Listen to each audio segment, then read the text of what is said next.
اور بھائی اللہ نے 1,24,000 کم و بیش انبیاء کرام علیہم الصلاۃ والسلام کو بھیجا، اسی لیے بھیجا نا کہ میری توحید، میری وحدانیت لوگوں کو بتاؤ کہ اللہ ایک ہے، ٹھیک ہے نا، اسی لیے بھیجا نا۔ تو ان پر وحی نازل کی، تو کیا اللہ تعالیٰ ہر انسان پر وحی نازل نہیں کر سکتا تھا؟ کیا ہر انسان کو فطری طور پر ایسے نہیں پیدا کر سکتا تھا کہ پیدا ہوتے ہی وہ کہتا کہ اللہ ایک ہے؟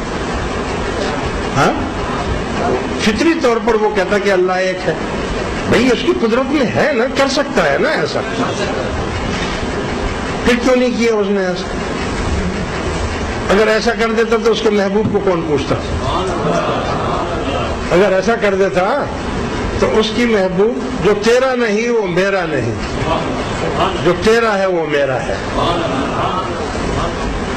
اور ایسا کیا بھی ہے، کوئی مشکل نہیں، کوئی مشکل نہیں۔ انڈے میں سے چوزا نکلتا ہے، چھوٹا بچہ 1 دن کا بچہ ہوتا ہے، وہ زمین میں چونچے مار مار کر دانا ڈھونڈتا ہے۔ بھائی اس کو کس نے سکھایا ہے کہ تمہاری روزی یہ مٹی میں یا کچرے میں یا اس میں ہے، تم منہ مارو گے تو تمہیں دانا مل جائے گا؟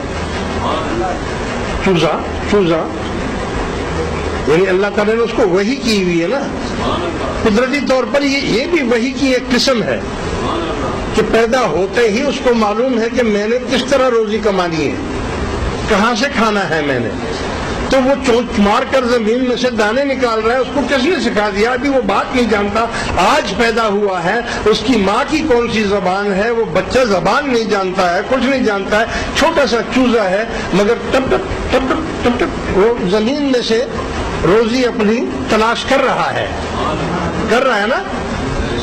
تو یہ کس نے یہ فطرت دی ان کو؟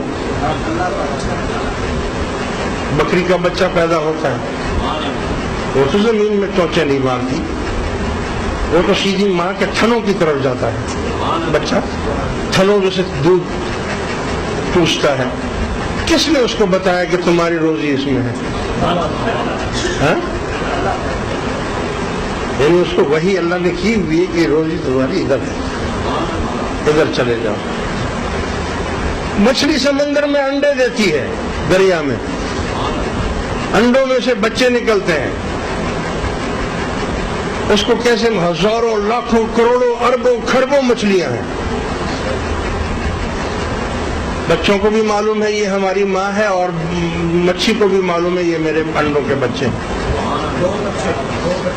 ہے نا؟ اور بچے سارے ماں کے ساتھ ساتھ پھر رہے ہیں، پانی میں، سمندر میں، پیدا بھی پانی میں ہوئے،